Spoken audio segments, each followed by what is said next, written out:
Dans cette vidéo, nous allons voir comment calculer donc les pentes des tangentes à une certaine courbe, mais cette fois-ci, on va, pour ne pas devoir chaque fois le faire pour chaque x différent, on va montrer comment le faire pour tous les points de ma courbe d'un coup. C'est-à-dire que je vais trouver une formule qui me permette de déterminer la tangente en tous les points de ma courbe. Alors pour ça, je vais utiliser la définition du nombre dérivé, c'est-à-dire limite quand h tend vers 0, donc c'est toujours la même, hein, de f de x plus h moins f de x sur h. Donc dans les autres exercices, ici on n'utilisait pas x, on utilisait a. C'était le point auquel on voulait aller voir notre tangente. Donc dans notre cas, eh bien, on devrait remplacer le x par 1, et puis le x par moins 1, et puis le x par 2, et puis le x par 3 quarts. Eh bien, au lieu de faire ça, on va garder x. Donc on ne va pas remplacer par un chiffre, on va garder x. De cette manière, on le fait pour toutes les valeurs de x possibles. Alors, je vais aller calculer f de x plus h. Donc f de x plus h, eh bien je remplace les x dans mon expression par x plus h. Donc ça me donne moins 2 fois x plus h au carré plus 3 fois x plus h. D'accord? Donc j'ai juste remplacé dans l'expression les x par x plus h.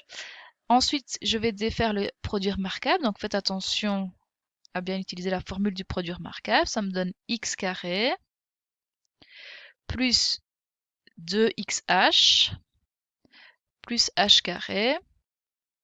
Je vais distribuer le 3, donc plus 3x plus 3h. Finalement, je distribue le moins 2, donc ça va me faire moins 2x carré moins 4xh moins 2h carré plus 3x plus 3h. Alors, je regarde s'il y a des choses que je peux simplifier ou mettre ensemble. Pas pour l'instant. Donc, je vais aller remplacer dans ma définition. Donc, f' de x est égal à f de x plus h. Donc, je remplace moins 2x carré moins 4x h moins 2h carré plus 3x plus 3h.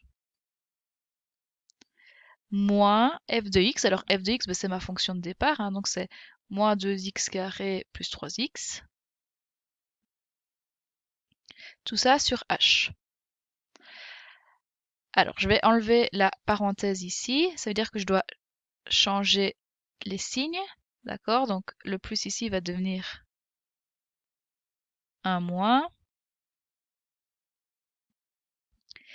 Et je vais regarder s'il n'y a pas des choses qui se simplifient. Donc je vois, ops, ici je vais avoir un plus, hein. Moins, ça va me donner plus. Donc si je regarde les choses qui se simplifient, on a moins 2x carré plus 2x carré, plus 3x moins 3x, et donc il nous reste moins 4xh moins 2h carré plus 3h sur h. Si je calcule, oups, j'ai oublié chaque fois le mot limite, excusez-moi. Donc limite quand h tend vers 0, limite quand h tend vers 0.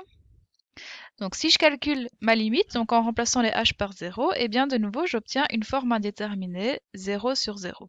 Donc pour lever ma forme indéterminée, je vais factoriser. Dans ce cas-ci, je vais mettre en évidence. Donc ma dérivée, ma fonction dérivée, c'est la limite quand h tend vers 0. Alors vous voyez qu'on peut mettre un h en évidence, c'était déjà l'astuce qu'on utilisait avant.